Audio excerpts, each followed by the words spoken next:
Hello, everybody, and welcome back to the Vessel Church podcast.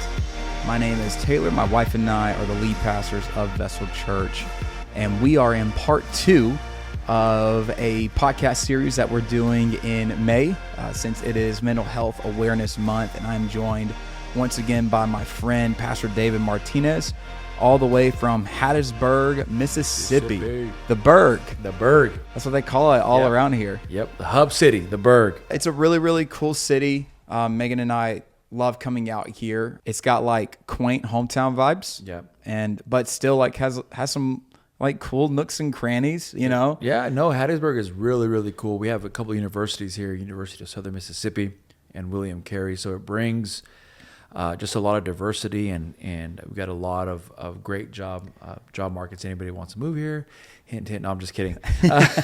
Anybody want to serve? Yeah. But no, it's been fantastic. Julie and I, we've been here for 10 years, and man, I am a Hattiesburger. Yeah, that.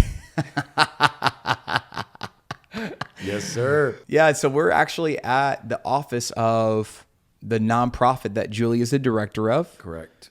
The Hope Community Collective. Correct. And so she talked about that in the last episode, just a little bit. And so that's what we're at right now, right in downtown Hattiesburg. Yep. So it's awesome. But we are going to get into, she had to go take care of the baby. The baby who turned 3 today. Today she turns 3. And so since we're in the downtown office, you may hear we're close to some train tracks, and there's a busy main street is right here. And so here we are. Yeah, the third floor of the alcohol, and so making it happen. I love it. It's a super cool office. I'm very jealous about it. But we're going to zone in on this episode in terms of mental health around the topic of anxiety. And this is something that I do believe is prominent and becoming even more prominent, not just in church people. This is something that is worldwide, and we even touched on it in the last episode because it's very much tied to the pandemic, the absolute skyrocket. Oh my Lord, yeah. Of the amount of anxiety that people are undergoing and experiencing. I'm going to be honest, I never, and we'll have some questions around this, but I never personally have had a continuous struggle with anxiety. But as a result of different aspects of the pandemic, I have definitely had quite some encounters with anxiety. Yeah. And so we're going to zone in on that. And as we start, let's just get what is a definition? What, in your opinion, as a licensed therapist, you see people all the time and help them through this. What would be your definition of anxiety? Yeah. So, yes, you have your textbook psychological definition of what anxiety is. And the way that I define anxiety, whenever I'm sitting across from somebody that comes in and says, hey, you know what, we're struggling with anxiety. This is what I typically tell them, that anxiety is one thought that comes into your mind and it goes around and around in your head. The more times it goes around in your head, the bigger it becomes, and the more out of control you feel, which in turn triggers more of these thoughts, which again triggers more of the feelings, until it gets to the point where you just feel like you can't sleep, you can't concentrate, you can't work, you can't fill in the blank because of a thought. So what I tend to do is I ask people, okay, where did that thought originate from? And so, you mentioned just a moment ago that you're not one who struggles continuously with anxiety. And for me, I tend to struggle with anxiety most at night, right before I go to sleep, is when I'll have intrusive thoughts come in. And it's not just one thing all the time. It could be whatever. Yeah. Right? It could just be, for example, I didn't make it to the hospital today to go visit, so-and-so. And so all of a sudden, I'm laying there, at night. It's whatever time it is. Lights are out. Kids are asleep. Julie's in bed, and all of a sudden I get this thought in my head. And pardon the train, I just warned y'all about that. This is why I call the Hub City. And I have this intrusive thought of, David, you didn't go to the hospital. You're a terrible pastor. You're a terrible. How can you not go? You told them that you were going to go. So now I have feelings of guilt because I didn't follow through with what I said. And now this intrusive thought is going over and over and over, which now leads me to think that I am a horrible person. I'm not a good enough dad. I'm not a good husband. I'm not a good therapist. And so one thought leads to another, because that's what anxiety does. Yeah. And again, that initial thought was, you didn't make it to the hospital. Yeah. Right. And so that one thought, the more times it goes around inside my head, the bigger it becomes. And so what happens now, I can't go to sleep because I'm worried about, all these different things. Right. And so what I've learned to do whenever those thoughts come to my head is to identify, is this an intrusive thought, or is this an actual thought that I can do something about, And a lot of times there's nothing I can do. Again, I'm not going to get up at 11:30 at night and go to the I'm not going to go pray for that baby that I know, right? I know you're asleep, but my guilt has brought me my here. shame has brought me. Open up the door, right? No, so a lot of times what I do is I identify what that intrusive thought is. And so that's the first thing, that if you're dealing with anxiety, is identifying, okay, is this thought normal? Or is it an intrusive thought? Boom, it's an intrusive thought. So as I'm laying there at 11:30 at night, right? Dave, you can't do nothing about it. Yeah. And there's a lot of times where I speak out loud to myself, because I need to get outside of my head. Wow. Because again, anxiety is happening internally. Right. So I have to externalize, Yeah. Those thoughts. So, Dave, there's really nothing you can do about that because it's 11:30 at night. Okay. So once I'm able to get outside of my head and able to shine light on this intrusive thought, a lot of times what happens is that the moment that I externalize is a moment that I feel my heart rate coming down, is a moment that I'm not hot. Because I get the anxiety, those blankets are throwing out. I'm like, oh my God, what am I going to do? Right. And so it's a moment where body temperature lowers. It's a moment where I'm not dealing with, oh my God, what this is, I didn't do this. Yeah. And so you got to identify where that thought is. And so if you are driving in a vehicle, if you're at work, one thing that you can do to externalize some thoughts is to either do what I did or I do sometimes, and that is just say, Dave, there's nothing that you can do about this right now. Or you could talk to a friend and say, hey, I'm having a lot of anxious feelings around, whatever it is. Or you could simply journal, write it down. The point is to externalize, to take what's in here inside your brain, inside your emotions, and take them out here so that you can either hear them from your own voice, or you can see them as you write down those thoughts. Does that make sense? No, it makes sense. The thing that I'm is kind of reeling through my mind is the fact that you call it an intrusive thought, which almost makes it sound like that thought has a life of its own. What causes those intrusive thoughts? What makes it to where it's something that it's almost like, okay, talking about that train, that's like your train of thought, and it sounds like there's something trying to come in and knock that train off the tracks, that intrusive thought. Where does that come from? Yeah. No, that's a great question.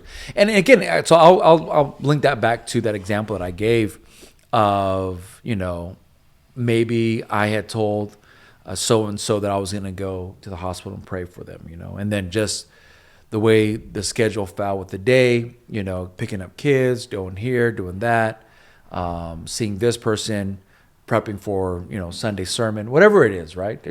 A plethora of things. I didn't get to the hospital. Yeah. So the intrusive thought came as I'm laying in bed replaying, because that's what I typically do. I kind of go through my day. What did I do? Okay, I did X, I did da. Oh my God, I didn't go to the hospital. Gotcha. Boom. So all of a sudden, I get anxiety over that. And then that's where a lot of these other thoughts come in of you're terrible, you're not good enough, Yeah. you're XYZ. So it's impending your identity based upon like what you feel is your responsibility of Yeah. like as a pastor. Right. And so then that just kind of falls apart bit by bit. Yeah. Gotcha. Yeah, for sure. And so going back Crazy. to that intrusive, using that word, it's like if somebody were to bust into this office, Yeah. like, hey, you don't belong here. Like, what are you doing here? Yeah. Right? And so what happens a lot of times with intrusive thoughts is that if somebody were busting into this office with intrusive thoughts, if people don't know how to identify that, we allow for that intruder to stay. Wow. And then that intruder brings his friends, that intruder like sets up camp, and now we're like, bro, like we know that that intruder doesn't belong, but yet because we didn't identify and kick him out, now he's set up camp. Does that make sense? Yeah. So same thing with intrusive thoughts. Intrusive thoughts come in, we don't do anything about it, we don't identify it, we don't externalize it, and so what happens is that it causes other emotions and feelings to come to us, and all we do is, or all what we could have done was simply externalize what that thought was and identify that as an intrusive thought. And whenever you talk about where did this thought come from, where did it originate, that's what you're calling like the identification, right? Mm-hmm. Yep. Gotcha. Dude, that's like, I've never heard it explained that way. So my mind is like kind of melting right now. But that's such a great way to even just like clarify. And then secondly, I've heard people refer to anxiety as my anxiety, Yeah. right? Bro, like why? It's Yeah. it's an intrusive thought that came in. Wow. Why are you going to identify yourself with an intruder? Like if somebody were to come into my house, this isn't our house. This, bro, this ain't your house. You better get out of here. Like, Yeah. You're fooled into thinking this is a roommate. yeah. This is my like- roommate, John. Bro, John better get up out of here. Like, no, Wow. like, Wow. and so it's like, for example, and not to make light of sicknesses, because I have dear friends that are struggling. Yeah, But yeah. people don't call cancer my cancer. Wow. People don't call arthritis, oh, this is my arthritis, or my heart condition. No, they call it, hey, this is a heart condition that I have. Right. And I'm taking medication, to fix it. Yeah. And so this idea that people can say, oh, this is my anxiety stepping up. No, that's an intrusive thought. That's an intrusive thought. Wow. It's an intrusive thought that's making me feel a certain way. Yeah. And so now if you want to have that go for it. Like that's all you. If you like to be nervous, if you like to, have that pit in your stomach, if you like to like feel that chest pain because it's your anxiety, hey, that's all you, babe. Like you do that. I'm not going to. No, sir. You're an intrusive thought. You better get somewhere. I'm done with you. Like, nah. What do you think causes for people to allow the intrusive thought to hang out so much to where they end up becoming almost like comfortable with it? And whenever I say comfortable, I mean like they're not uncomfortable enough to cause it to leave. Yeah. But like, is it something where maybe they just don't understand the mechanics of it, or like what brings people to the place of not being able to identify and externalize? Yeah. And causes them to almost like become not buddy, but just fine with the intrusive thought being there. Yeah. I think what it is that people like to point a finger at something and say, if I can say that it's my anxiety and not say, identify it as something else as trauma, it's easier to say it's my anxiety rather than to say, man, I'm dealing with some trauma. Mm-hmm. And the trauma is triggering this. Right. Because we like to identify, we like to point our finger and say, it's you, it's this, it's that. Because if we could, kind of like the previous conversation that we had, we can say, oh, this is just my 8 talking. Yeah. Or this is just, this is the way I am. Well, no. I mean, again, if you're comfortable with living that way, then go for it. Like I tell people that all the time that come see me, like, you look, you don't have to take this advice. And if you want to continue living this way, shoot, you do that. Yeah. I'm not going to do that. Yeah. You know? And so I think what it is that people just become comfortable with living with that, with John the intruder, you know. And now instead of John the intruder, now it's John the roommate, right? And because to kick John out is going to require a lot more work than allowing him to just live and cohabitate with me. Now they got squatters' rights. Exactly. Dude, that's wild. That's legit wild to consider. And I want to ask more about it in a moment. Sure. I feel like sometimes people will call nervousness anxiety. Like we were talking before recording, and sometimes I'll hear people talk about, oh my God, I had so much anxiety, but they're also talking about, you know, they're about to give, you know, their final exam presentation. Yeah. And I'm not saying that like they didn't have anxiety, but I believe it was probably more nerves, which is like, it's understandable that may have like been the onset of some anxiety or whatever. But like, what would you say is like the big difference between the two of those? Like identifying if this is like, no, I'm nervous and I have a legitimate reason to be nervous, or no, this is anxiety. And it's heavy right now. Yeah. So just going back off of what you just said a moment ago, you know, if you're about to, you know, give a final exam presentation, if you're about to start a new job, it's nerves again, and you got that pit in your stomach. That's understandable. We all get that, and I think that we all have traces of anxiety. You know. I would say that for our ancestors that had to kill their animals to eat, you know, like they became hyper aware.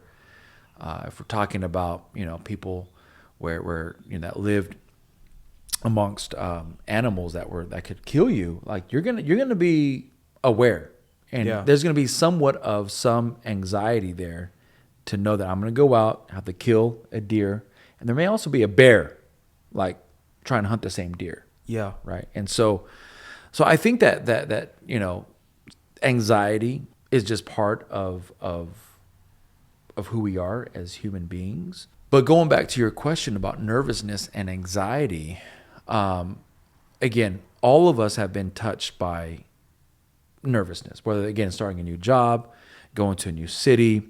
It's the unknown, and something that is I guess you can say, important to understand. See where I wrote this. I wrote something here a moment ago that both optimism and anxiety require us to imagine something that hasn't happened yet.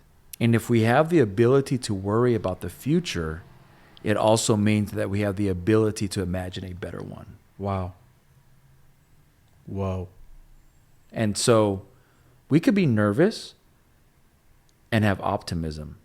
Wow. Or we could be nervous and that can convert to anxiety. Dude, that's crazy, because you hear so much. My wife and I, we do, you know, wedding photo and video, and so we kind of like our job requires us to be in this creative space, and I just know that like I rub shoulders with a lot of people that are creative in different capacities. And dude, it does seem that anxiety just kind of like dwells in that group, but I never thought about how it's because of like that creative mind. It can help them to make something so beautiful, but then that creative mind, whenever it's unhealthy, can create a very dark version of what it is that they're going through. Yeah. Whoa. Yeah. So among creatives, like anxiety is like really high because you're looking in the future, looking into something that's not there yet. Wow. Yeah. Right. And so again, man, Dude, I'm Go ahead, take a sip. I'm legit like I'm blown away. Like, dude, this is rocking my world right now. You're like, do you have any therapy? This is therapeutic for me. I'm learning so much. The thing is that, all of us, we have dopamine that's released in our brain. Yeah. Right? And dopamine is simply, let's just do a quick test of this. Okay. Whether you're able to do this or not. And Taylor, I know that you're sitting next or you're able to look out this window. Yeah. So when I tell you to, and when I tell you to, if you're able to, if you're driving, don't do this. Like if you're listening to this and you're driving, don't do this. But if you're able to, if you're near a window, I just want you to look up to the sky. Go ahead. Look up to the sky. Okay. Okay. So what do you see? Right now, just a blank sky. A blank sky. Right. Right. And so as you look into the sky, what's happening is dopamine is being released at a higher rate in your brain because you're imagining all those things that could be. Dude, yeah.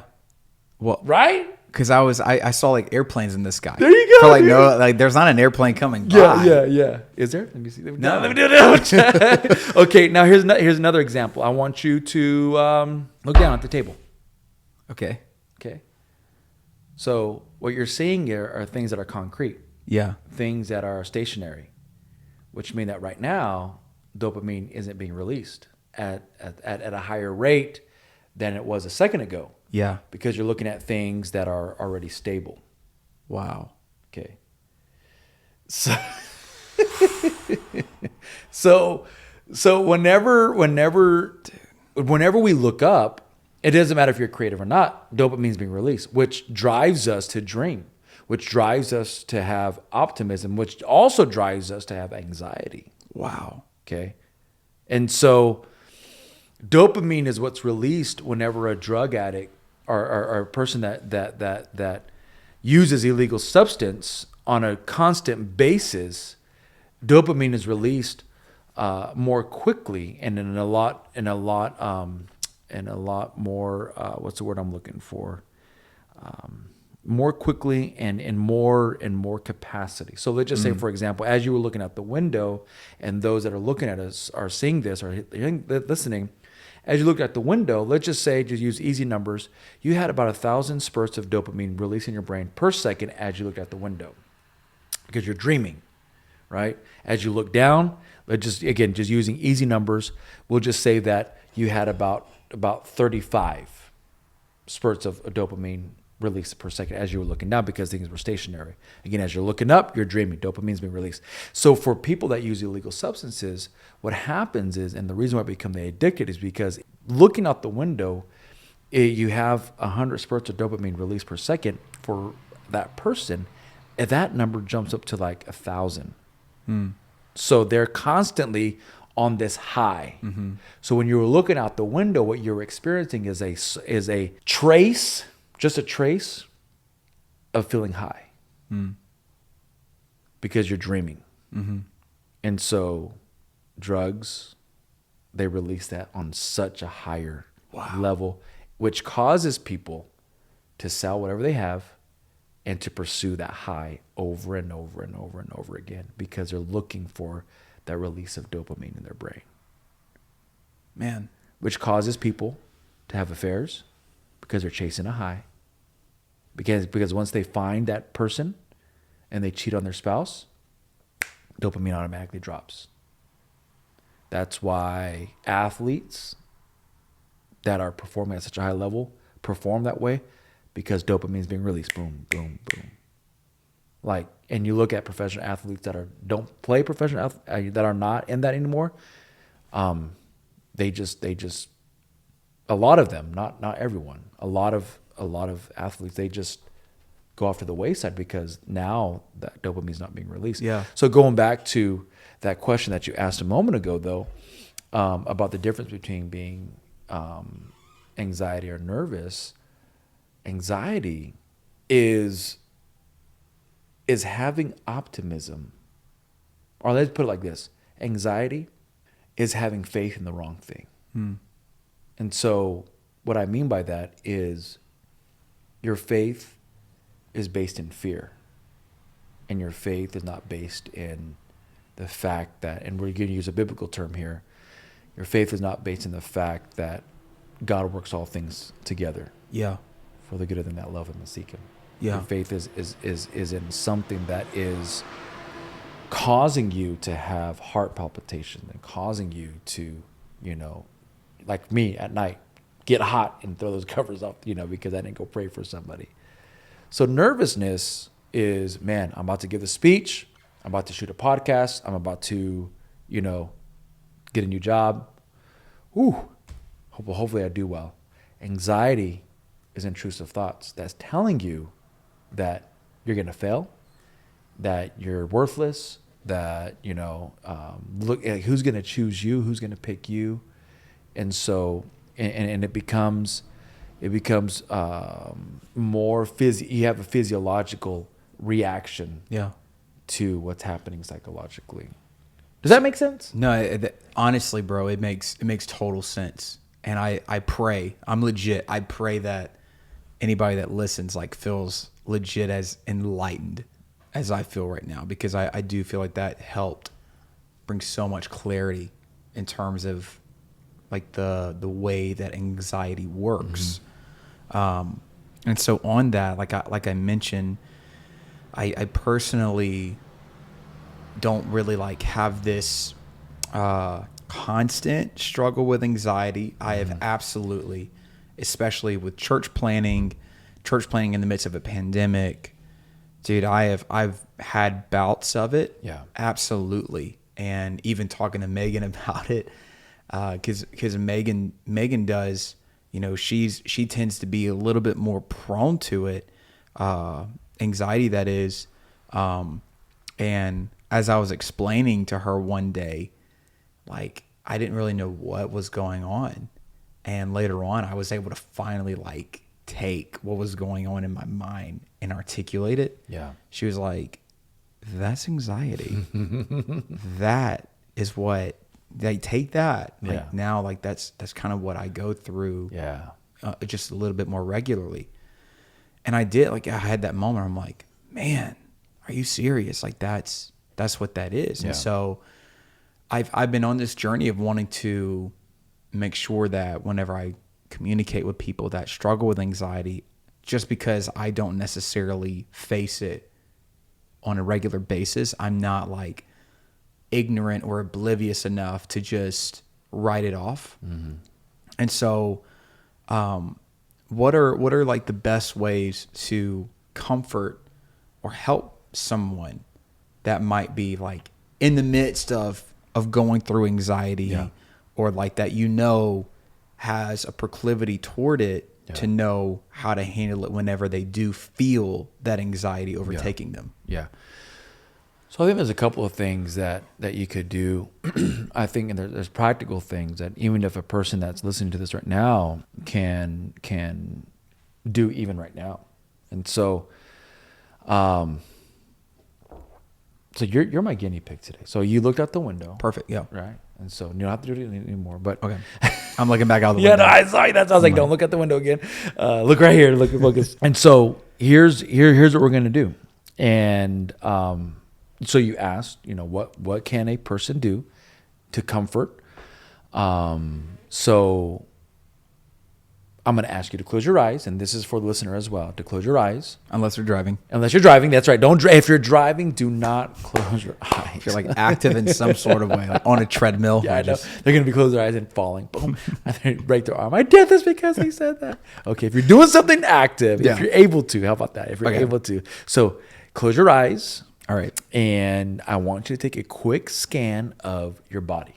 Top of your head, your ears, your eyes, your head, your chest, your arms, your stomach, your legs. What emotion are you feeling the strongest at the moment? Are you asking me? Legit, do I tell you? Yeah.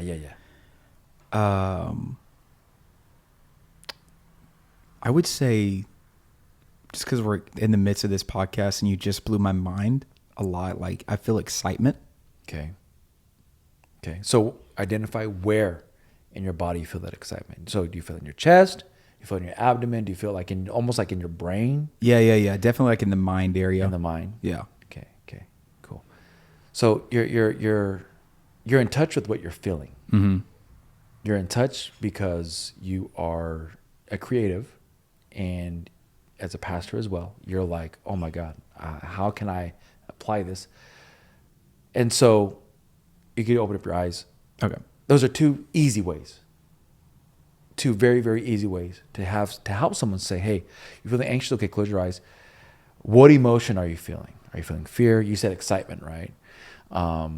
And I don't have it with me. I don't have it memorized because it's a lot. But there is used in therapy an emotion wheel that that identifies some of the major emotions. Okay. And then it kind of breaks it down even further of what those emotions are. Is that like available? Like, could you shoot me a link to put that? Yeah, I could do that. I'll put that in the notes of the podcast. I could definitely do that. That'd be helpful. But as a person is dealing with anxiety, okay, what you're dealing with? Okay, is it fear that you're dealing with? Okay, where are you feeling that fear at? In my stomach. Okay, why? Why are you feeling that? And so that's another question I didn't ask you. But if you don't mind sharing, like, why are you feeling excitement in your brain? Yeah. Well, and it was just because of like I mean, I feel like this podcast, I'm legit thinking about the conversation that we had, not only just with you and Julie, but then just now, like, bro, like I'm excited to understand anxiety a little bit more because I feel like that's going to help me so much, just in like my own life personally, with people as a pastor. And so that got me like, bro, I'm like amped right now. Maybe I've been staring at the sky too much. I don't know. But yeah. So this is a perfect example of, for the listener, to really unpack what you're feeling. Mm-hmm. So you're excited because, man, this is like opening up a new chapter for me. Again, that's that dopamine that's being released. Yeah. Yeah, I felt it. And so this is a perfect example of whenever you or someone else is dealing with this anxiety, like this excites, like doing this excites me. So I feel like I'm amped up too. Yeah. Now you're able to see, okay, this is how it's done on a practical level. Yeah. I'm feeling this excitement. I'm feeling this emotion. I'm feeling it in my head because, and then you externalized. Mm-hmm. That's basically what we're doing. And so again, going back to that both optimism and anxiety thing, right? You're not dealing with anxiety right now. What you're dealing with is optimism. Yeah. Right. And because you're imagining a better future, whereas anxiety worries about the future, right? But again, the thing is that, like I said, optimism and anxiety is imagining something that's going to happen tomorrow, or something that's going to happen in a little bit. Does that make sense? No, it 100% makes sense. And so if you're feeling, I'm sorry, go ahead. No, I was just going to ask, like, well, you go ahead. If you're feeling what? If you're feeling anxious, there are some grounding techniques, and I could probably put this like in a some type of format, and you could probably put this in the link as well. I would say use a rule of 5, 5, 4, 3, 2, 1. So number 5 is you look around the room and you name 5 things that you can see. And so, I'm feeling anxious. Oh my God, what's happening? Okay, I see a microphone, I see a cup, I see a plant, I see a camera, and I see a clock, right? Boom. So what I'm doing is I'm looking at something around me to make sure that I'm okay. Yeah. Right? Then 4 things that I can hear, right? I'm hearing vehicle, I'm hearing your voice, I'm hearing the chair squeak, and I'm hearing, what else are you hearing? Tapping. Thank you. Got you. You got me. 3 things that you can feel. I can feel the chair. I can feel the headphones. I can feel my clothes. Yeah. Right? 2 things that I can smell. I can smell my cologne. I can smell the coffee. Right? And then 1 thing that I can taste. Yeah. And what I can taste is the after effect of coffee in my mouth, right? Which is Beautiful. Beautiful. Yeah. So, and what that does though is it allows you to be grounded. Yeah. And it allows your mind to come back to where you're at. Yeah. Right. And so when it comes back to intrusive thoughts, another thing that you can do as well is just identify that this thought is an intrusive thought. And this anxiety is an intrusive thought, and it is.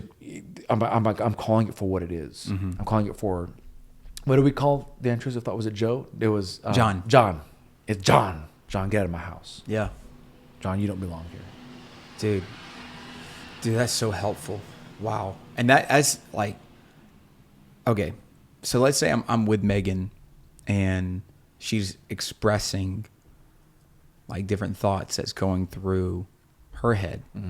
Because I'll be straight up, in our first couple of years of marriage, and I've apologized to her about this. Like, I was so bad because like it really, like, I don't know if I now that I've gone through therapy, thanks to you, it is very much coping mechanism where I just like power through. Like, that's just kind of like anytime I feel any kind of way, I just suppress and just like keep plowing. Or I have done that in the past rather. And so our first couple of years of marriage, like, she would express different things that she was anxious about. And I would be like, well, you just, okay. Get over it. Get over it. Like, legit. I mean, that was like kind of like, all right, well, that's not how things are going to be. That's not how things are. So we'll just get that out of your head. Yeah. So, I mean, I've repented basically to her of that. But even now, sometimes like I'm trying to do better. But whenever she's expressing those things to me, what are things that I can do to like not be dismissive, but also not allow her to live in that and sit in it, but help her up out of it. Yeah, yeah.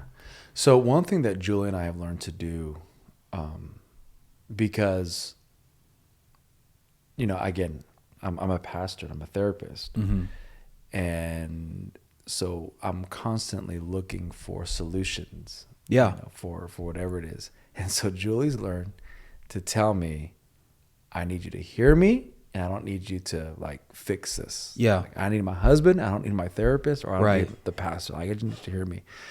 I mean, there's sometimes where I ask her, and I'm like, hey, do you want me to hear you, or do you want me to try to find a solution? There's sometimes where I come up and ask her. Yeah. And so I think that that's probably been a key to us having just a healthy, open and honest relationship, conversation, in that, you know, she'll tell me, hey, I just need you to listen to me.